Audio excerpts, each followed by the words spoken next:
These are the players you build your dynasty team around. Everybody needs to have at least one or two of these players, maybe even more, to have a solid, competitive dynasty team. These are your dynasty cornerstones, meaning you're going to build your team around these cornerstones. These are players that are under 25 years old. So I'll say it again. If somebody turned 25 yesterday, happy birthday. You're not on this list. So just if you're going to ask, where's X or where's X? They're not on this list because they're over 25. Now, then people are going to ask, okay, so Justin Jefferson's not a cornerstone asset? He is. We're ranked. Okay, call this the ranking of players under 25 in Dynasty Fantasy Football, with one slight change this year. As we get into our first version with rookies, we are going to include quarterbacks in these rankings because we thought you would like quarterbacks. We asked our focus group. They said, hey, quarterbacks would be helpful. Let us know in the comments what you think, if we should include quarterbacks in these rankings or if we shouldn't. But we're going to enact that literally right away here as we dive into these cornerstone rankings, again, with our 2025 rookies for the first time. So let's start here with the S tier, and we're going to right away see the implications of having quarterbacks in these rankings, because the best cornerstone asset in Dynasty Fantasy Football right now is Jayden Daniels. And yes, Jayden Daniels gives you everything you want out of a cornerstone asset. He's young. He's on an offense that has performed at a very high level. He has an alpha wide receiver. He has rushing upside. He's producing right away in the NFL. And so every single box that you need to check for Jayden Daniels to be somebody you build your team around, he checks it. You're building your team around Jayden Daniels right now at a position where it's a little bit more scarce, where there's a lot of demand. It's very important in Superflex leagues, and Jayden Daniels is a very good 1 QB asset as well. You've got Jayden Daniels. You're building your team around the right dude. And then there's one other guy in this tier that makes it from a different position. That's Ja'Marr Chase. Ja'Marr Chase, as of right now, is the only non-quarterback that we can confidently say. He is, by the way, 24.8. This is his last time on this video. But Ja'Marr Chase is somebody that right now we can look at and say, if you have Ja'Marr Chase on your team, now coming off fresh of the wide receiver 1 overall season. I mean, he had a fantastic season. Best season since his rookie year. He was absolutely dominant. You're building your team around Ja'Marr Chase. You have one of the best cornerstone assets in the game. Also, Ja'Marr Chase, he's going to be in Cincinnati long term. Joe Burrow's going to be in Cincinnati long term. Hopefully the defense gets better, but honestly, for fantasy purposes, it doesn't super matter if the defense is good or not, because we've seen the result of a bad defense in Cincinnati means that team's going to be throwing the ball a lot, especially to Ja'Marr Chase. But Ja'Marr really has unlocked another level to his game this year, in my opinion. Joe Burrow playing some of the best football of his career, regardless of the Bengals record. These two guys are the two guys where if you have one of these guys and you're building your team around these guys, they are the two premier Dynasty cornerstone assets. Gets a little bit hairy after this, though. Yeah, so we're going to start. I'm going to take the first couple guys in the A tier, and then you can take the last two that are a little more debatable. But Malik Nabers is going to be at the top of the A tier with Puka Nacua right behind. You can rank these guys whichever way you want. I was actually just updating my Dynasty wide receiver rankings for 1QB and Superflex on flockfantasy.com and use code domain.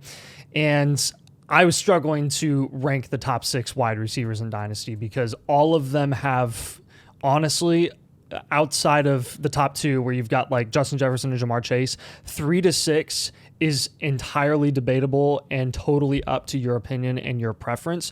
If you prefer Malik Nabers based off of what he's done this season, if he had not gotten injured, he would have broken Puka Nacua's all-time rookie receiving record, like for yards and targets. He might still even get the target record there if Brock Bowers doesn't. He's been ridiculous this year in legitimately one of the worst situations that you're going to see in recent history. And he's going to get a quarterback this year.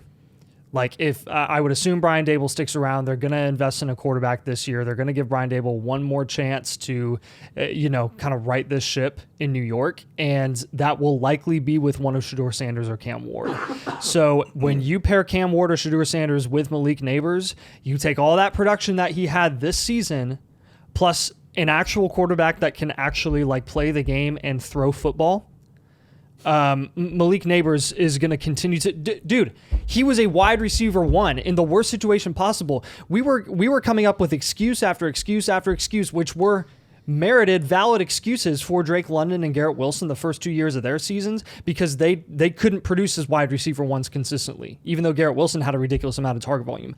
Malik Nabers, same situation, if not worse, wide receiver 1.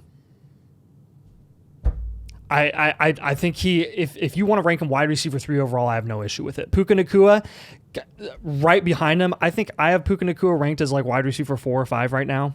And the guy, since he came back, Pukla, I typed him in, since he came back from injury and, punched a guy in the Seattle game, 18, 18, 25, 20, 17, 41, 17, 13.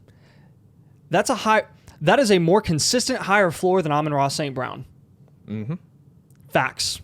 And Amon-Ra St. Brown is an exclusive slot wide receiver. Puka Nacua is a do-everything true alpha wide receiver, and I think it's about time we stop saying if Matt Stafford retires, when Matt Stafford retires, if then all this 2 to 3 year windows, guys. Really 3 year windows. We play Dynasty in 3 year windows. In the next 3 years, what is Puka Nacua going to be?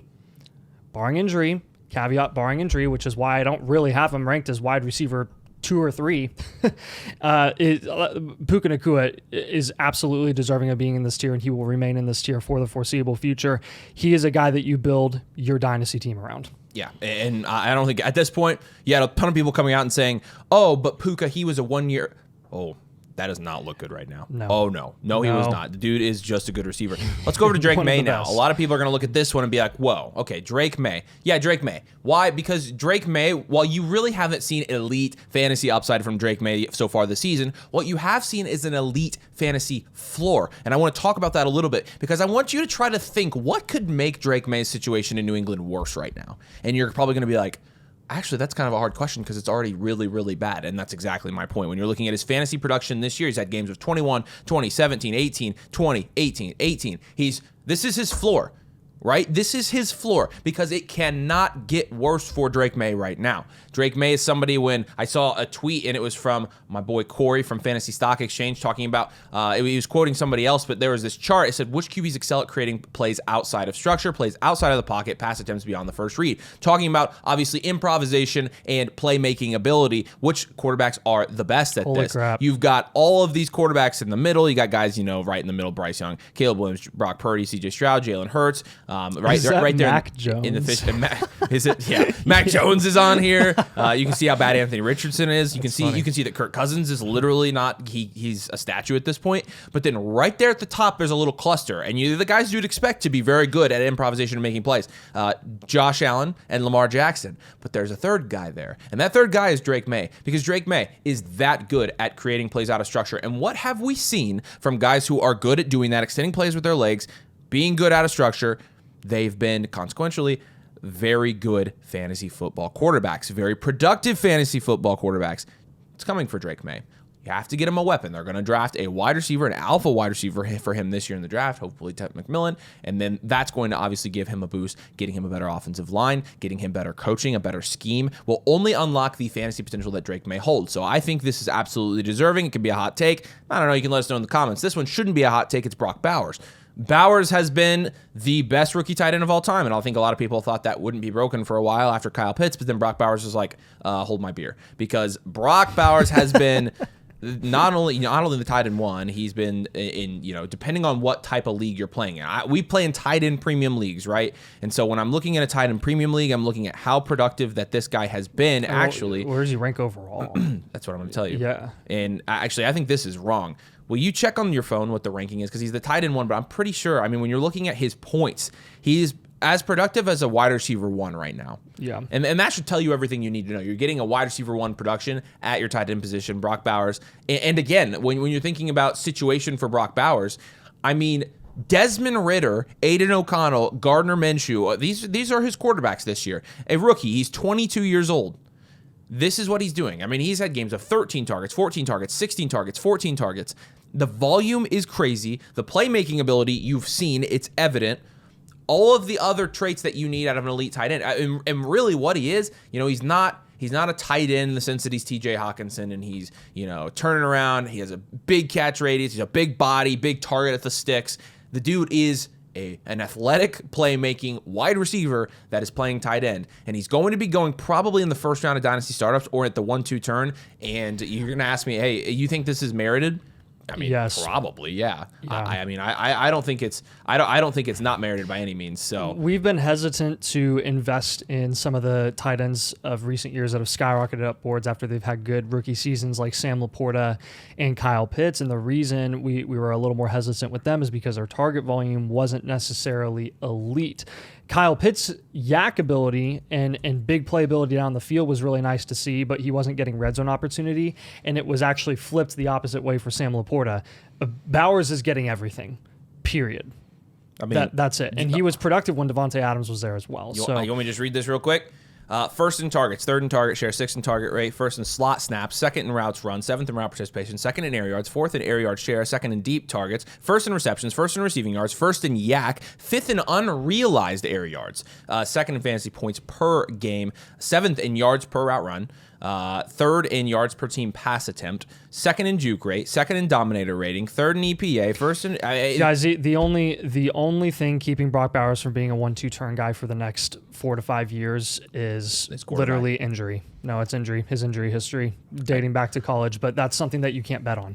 You can't account for injury yet with a guy like Brock Bowers. He's already stayed healthy this year. I know. And I say quarterback, but they're going to draft a quarterback. I mean, it's probably going to be Shedeur, right? And right. And Shedeur Sanders can absolutely get Brock Bowers the ball, so I'm not worried about that. So Bowers has been great this year. And honestly, these cornerstone assets are extremely important for making sure you're building your dynasty team. You're positioning guys around these cornerstone assets, making sure you have the right value, making sure you have the right team archetype around these cornerstone assets. We give you all of that, your 3-year outlook, your team archetype, your cornerstones, who you should be targeting around these cornerstones, and a plan for your dynasty team with your team blueprint at flockfantasy.com/domain. Use code domain, sign up for the annual MotherFlocker tier, and you're going to get a team blueprint, but you're also going to get the trade calculator. You're going to get the dynasty rankings. You're going to get the player database, which is coming soon. You're also going to get our 2025 dynasty rookie draft guide, which is going to have all of the latest bakery information on there as well for all of these rookies.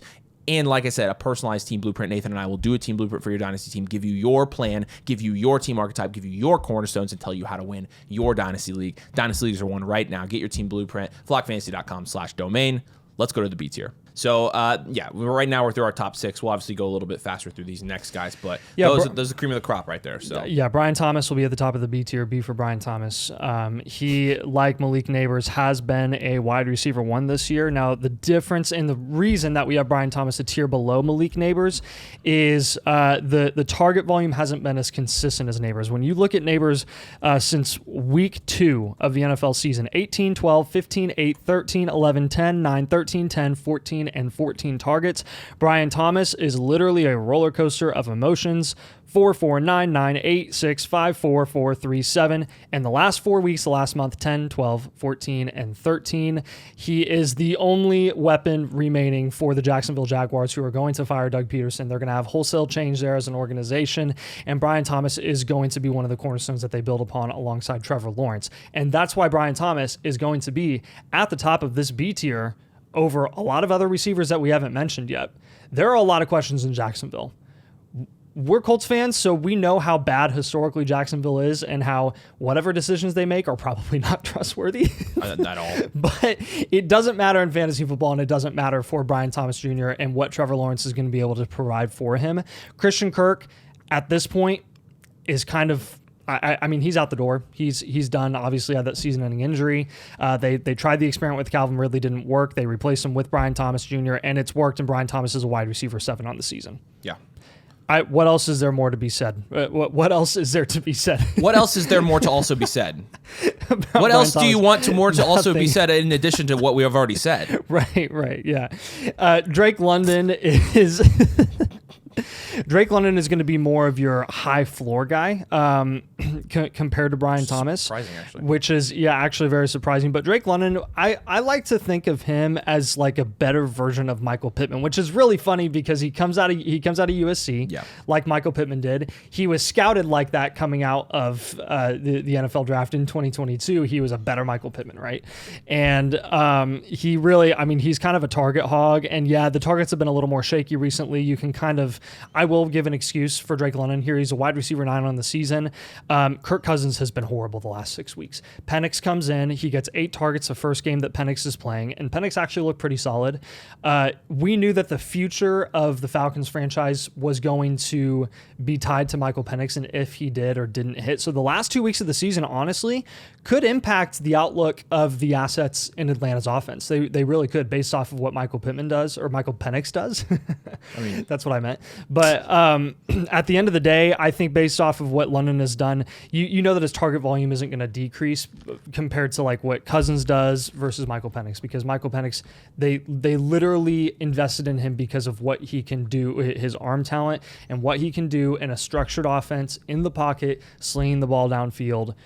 Drake London is made for that situation. Yeah, and so we'll pivot now to the running backs here. And so maybe we'll get little bit of pushback here. I don't think so. I think most people would agree right now that if there are 3 running backs that are at the top of Dynasty Fantasy Football, Jahmyr Gibbs has to be one of them. Jahmyr Gibbs has been absolutely ridiculous this year from a fantasy perspective and just from an efficiency perspective. And this is what you expect out of an elite receiving back in a very good offense, one of the best offenses in the NFL. But the running back 3, the 13th overall most productive fantasy asset this year, and that's playing almost the entire year with David Montgomery also being a high-end running back 2. That is darn impressive. And I think with Jahmyr Gibbs, the story is that he's 22 years old. He's getting 50% or less snap share most of the time. So he's going to last a long time. He has a good skill set. He's been able to stay healthy. He's in a great situation. He's playing alongside David Montgomery. It's Sonic and Knuckles. You love to see it. And Jahmyr Gibbs is going to be somebody, if you have him on your team, you know he's going to produce for the next 3 years at an elite level. There's not a lot to say outside of that. Now, Bijan Robinson is a guy that's kind of the same thing. And really with Bijan, it was kind of like through the first, I think 5 games of the season, you're like, where's this elite ceiling we saw from Bijan? All right, where was it? 25, 23, 23, 21, 29 in the next 5 games. He showed that he is the back we thought he was coming out of college, and he shows that he has that elite ceiling that we wanted him to have from a fantasy perspective. Now he's the running back 4 in the season. It's not really going to be dependent on Michael Penix or Kirk Cousins. Obviously, it helps to have a more dynamic passing game for a running back. Bijan has proven he's going to produce no matter what. We really like Bijan. And then the third guy here is going to be our first rookie, and that's Ashton Jeanty.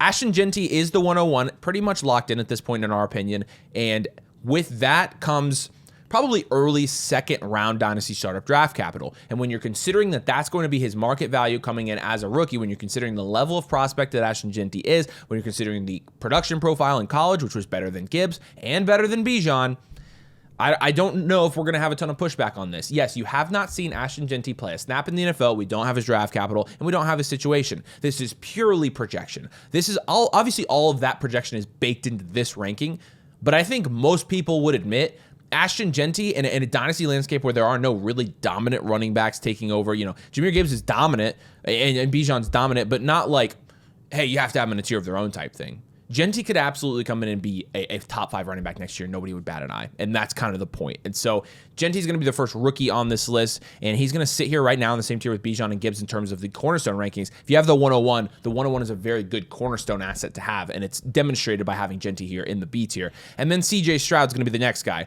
Stroud, obviously, last year would have been in the S tier.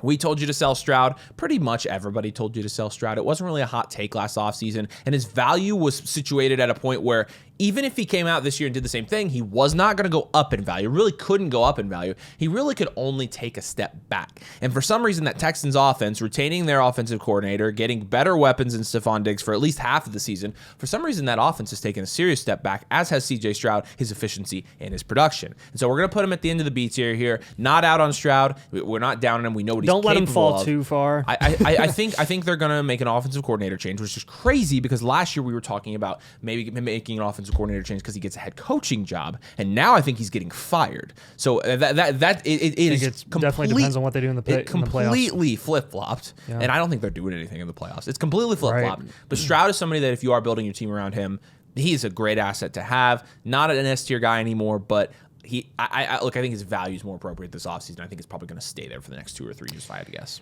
So I'm going to let you guys see the entire C tier right now. Oh, wow. Because this is when it's going to get loud in the comments, and this is when people are going to dunk on us and say that we're stupid, and, Garrett Wilson is more talented, Marvin Harrison Jr. is more talented, Achane is more talented than, a couple of guys in the B tier. How the heck could you have him lower than, a guy like Drake London, who just doesn't have the ceiling that Marvin Harrison Jr. and Garrett Wilson have?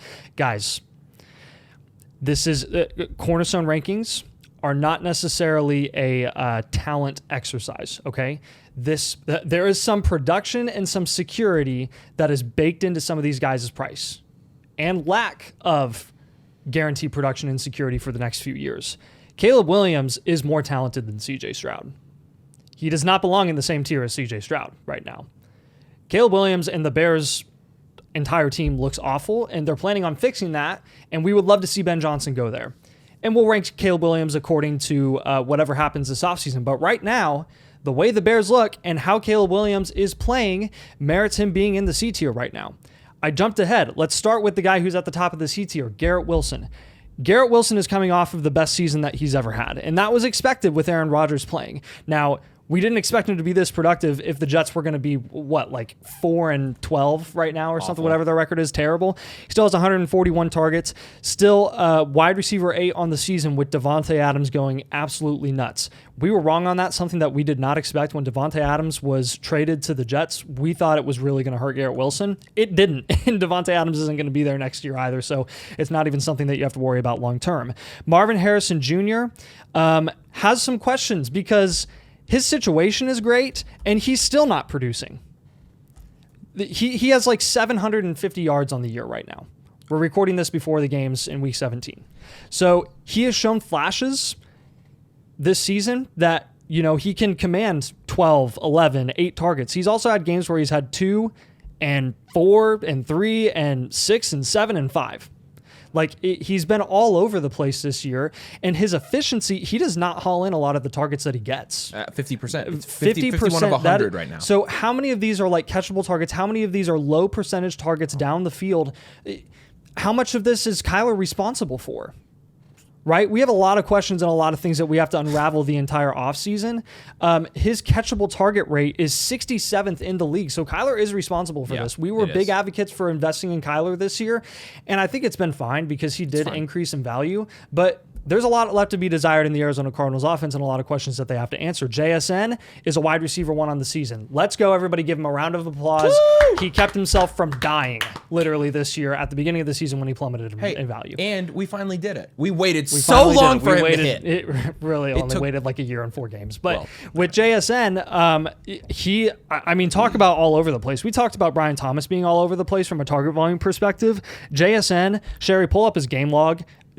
All over the freaking place all season, and he is very big play dependent sometimes. And Geno Smith is far from a consistent quarterback, and they're not going to be able to move on from him anytime soon unless they go break the bank and pay Sam Darnold, which I guess they wouldn't have to break the bank, but would you rather have Sam Darnold or Geno Smith? Sam Darnold. Probably Sam Darnold, so we'll see what happens there.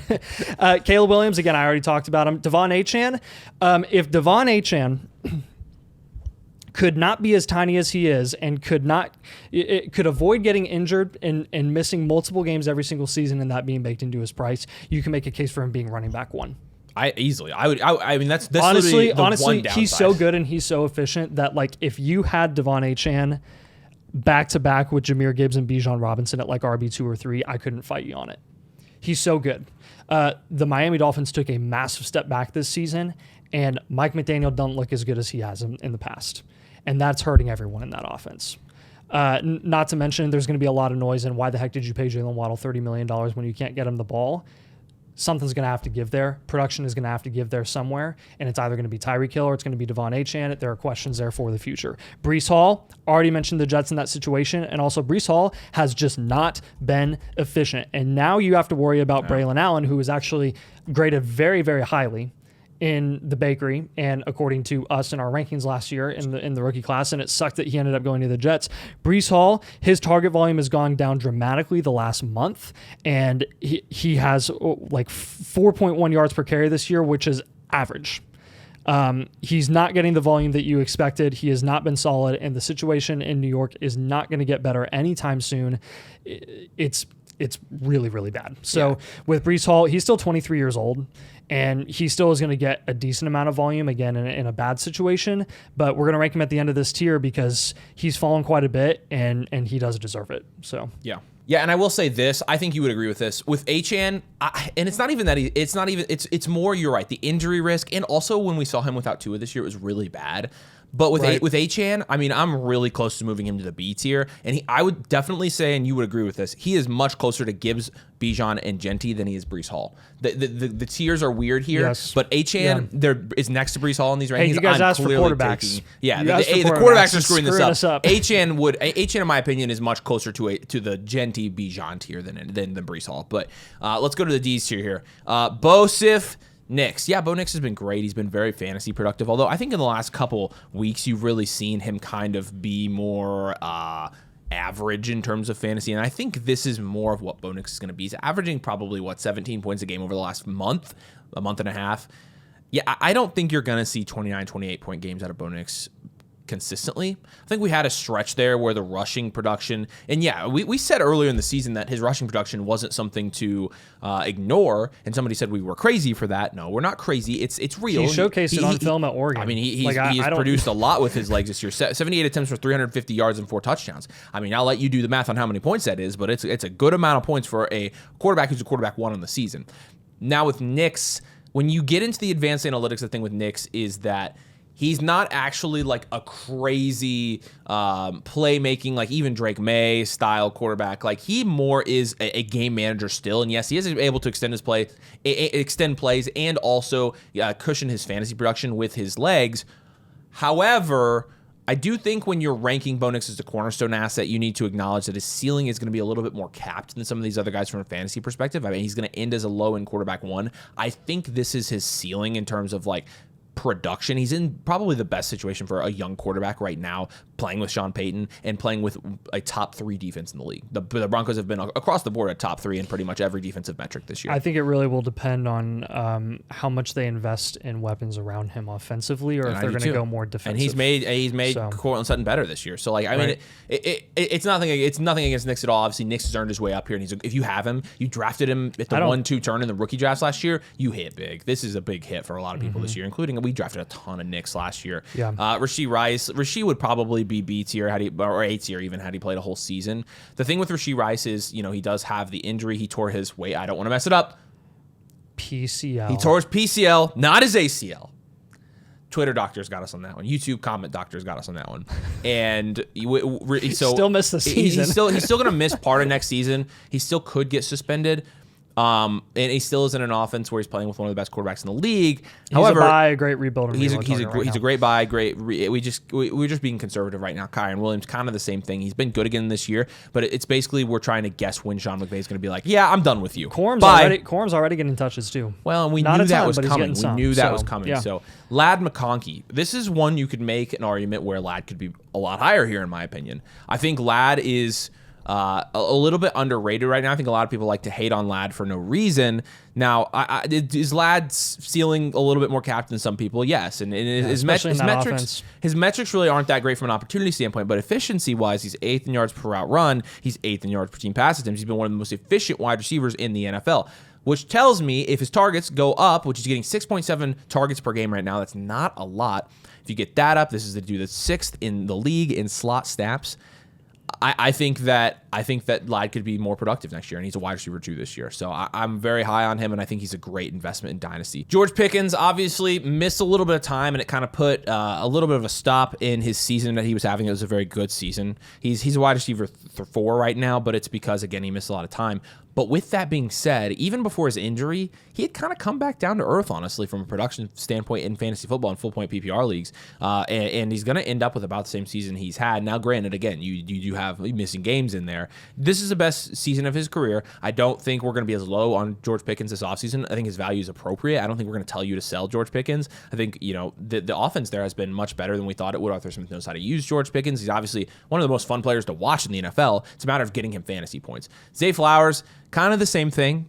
With Zay, I don't know. We just never can figure him out. He's a high-end wide receiver 2 this year, though. But his last couple games here, 5, 15, 11, 10, 11, 11, and 7. Since week 9, I mean, what has he really done? Like, what has he really done for your fantasy team that has been much better than the replacement player you would put in? Has he been better than Jacoby Myers by that much? No.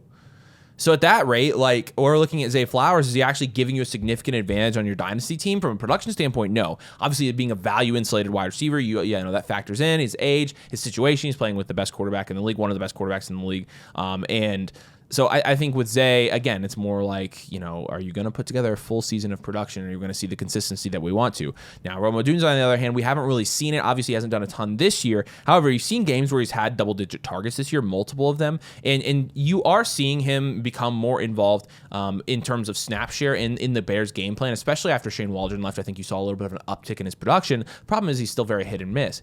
And the reason that is because you look at last game, he had 2 points. How many points did actually that was the freaking Seattle game. That was the worst face. I didn't watch any of that. Did you watch any of that? It was the worst. I was following the score because I'm in the toilet bowl against Bush, and I started the Seahawks defense.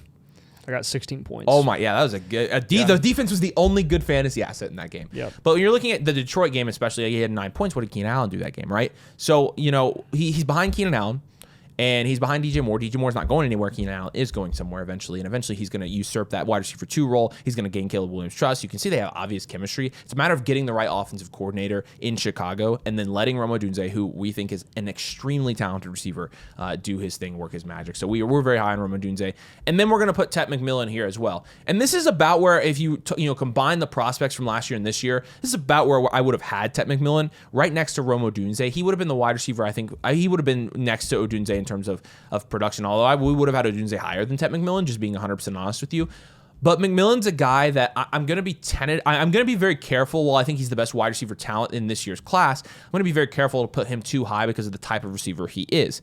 He's a taller, I would say he's more of a hybrid. Obviously, he grades out a little bit more as a slot. I would say he grades out a little bit more as a wide receiver when you're talking about what his analytics suggest. But he does play a little bit in the slot. He has, pretty decent route running ability.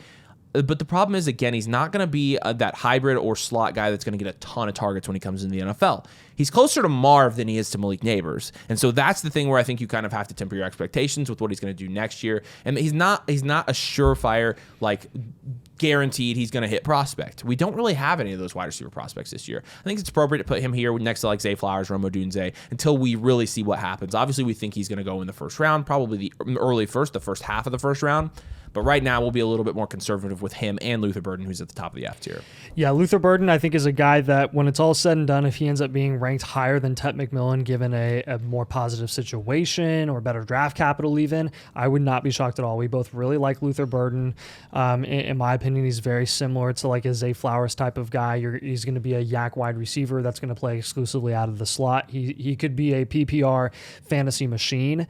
And again, going to be conservative with him. We'll see where he ends up going, how he tests, what his draft capital will be, but I think he already belongs as a cornerstone ranked dude in our rankings. So JJ McCarthy, another quarterback here, going to be one of our top buys right now because he hasn't really increased in value significantly because Sam Darnold has been good this year. They drafted JJ McCarthy to start and to play in Minnesota long term. So go invest in him.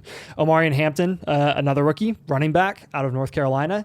If you go watch our rookie running back rankings, we literally broke it down and said that Omarion Hampton could be as high as the running back 2 in this class. He is very, very good. If he were in any other class, not with Ashton Jency, you'd be happy with him being your running back 1. And it would still be a really good class. So with Hampton, again, very landing spot dependent. Hopefully he goes to a good landing spot like the Chargers, for example, right? That's kind of a place that you want to see him go to. So eyes on Hampton, how he tests in March. He'll probably keep climbing up our rankings. Jordan Addison is a wide receiver 2, and we knew that. And he has really, really come on towards the end of the season. But again, he has been more boom bust. He's touchdown 15 to 30 points, no touchdown 9, 4, 4, 9, 6 points. And a 13-point game against Chicago. Good for him. That was like the only game he had more than 10 points with no touchdown. So touchdown or bust, but he's had another 8 touchdown season. I think at this point, the way he's been utilized in that offense and how good Justin Jefferson is, you can start baking this touchdown rate into his price, which is something that I don't think we expected to do coming out of his rookie year. We thought that was really going to regress back to what you generally see from second options in an offense, but this is the way Jordan Addison's going to be utilized. Get used to it. Xavier Worthy, I got to give my flowers to Xavier Worthy. Honestly, he has been very good the last month, and his target volume has come up. I do not think it is coincidence that since Hollywood Brown has come back into that offense, you've seen Xavier Worthy get more consistent, more effective, and more productive volume. Andy Reid's not stupid. That organization's not stupid. It's the reason that they're making a 3rd straight Super Bowl run. And I think they know that the way they can maximize Xavier Worthy's output in that offense is going to be getting another guy like Hollywood Brown, or maybe even bringing Hollywood back. And with Travis Kelce on a downward slope and Rashee Rice coming back healthy as the slot wide receiver, D-Hop's probably going to be out. They're not going to pay him. Xavier Worthy is going to be a guy that you're going to want to keep an eye on heading into next season. He could eventually be a low-key buy if his price is right this offseason, because it is somewhat crowded in that offense and they haven't been as productive overall as they have been in the past. But Xavier Worthy could be the reason that they could actually score more than 30 points in future seasons. Yeah. And then the G tier here. Bucky Irving's going to be at the top. He's been a running back 2 this year. I would not have expected him to be on this list last year because we missed on Bucky Irving pretty big. But he's been productive. He's going to be splitting that backfield with Rachaad White. When you're looking at, some of his efficiency metrics, obviously the opportunity is not great because he is really splitting touches. He's not getting a lot of red zone touches either. His target share is 32nd in the league. It's not great there. But you're looking at true yards per carry, he's 6th in the league. 6th in yards per touch, 7th in juke rate as well. 8th in breakaway runs, 9th in yards created, 3rd in yards created per touch. He's a guy that when he has the football, he's very efficient and gets the most out of all of his touches. And so, with as young as he is and as good as a season as he had being a rookie, in an offense where you can, move the ball down the field through the air with Baker Mayfield and Mike Evans there, I think Bucky Irving has earned his spot here on this list. Josh Downs has as well. The main knock against Josh Downs, the main reason we're conservative with Josh Downs is because Josh Downs can be what you saw in the first couple weeks from him. But he can also be 5-point Josh Downs. He can also be 6-point Josh Downs, right? Because his quarterback right now is Anthony Richardson, and he's playing for the Colts. And right now we talk about the Jags and the Patriots and the Raiders and talk about the situation and how it's a knock against players. And right now, the fact of the matter is, any really good young player, and he is a really, really good young player, one of the best young receivers in the league, Josh Downs is. The knock against Josh Downs is he plays for the Colts. There really is no... I'm a Colts fan. Obviously, we're Colts fans. The knock against any young player on the Colts right now is that they play for the Colts. What's the knock against Tyler Warren going to be? He plays for the Colts. That's when he gets drafted. That's what's going to happen. So, look, I like Josh Downs. I think he would be ranked much higher than this in any other situation. I think in terms of talent, in terms of ability, I think he's higher than this. I think you just have to put him here right now. You flip him and Rashee Rice in their situations, and it's... Oh, my God. I don't want to talk about that. Yeah. Caleb Johnson. We're very high on Caleb Johnson. You know this. We're a little bit less sure about Caleb Johnson, where we're pretty sure about Amarian Hampton.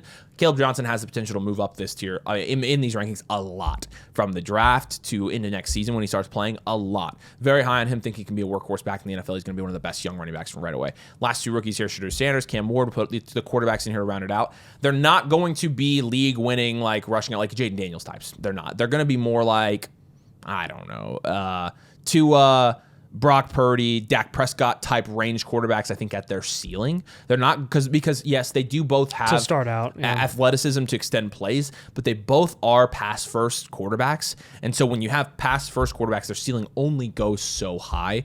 They're also not incredible talents. They're both of good quarterback talents. This quarterback class is just weaker. But we'll end with these rookies just because, like I said, it's so situationally dependent. It's so landing spot dependent, so draft capital dependent. And we're pretty confident Shedeur Sanders, Cam Ward are going to go top 10.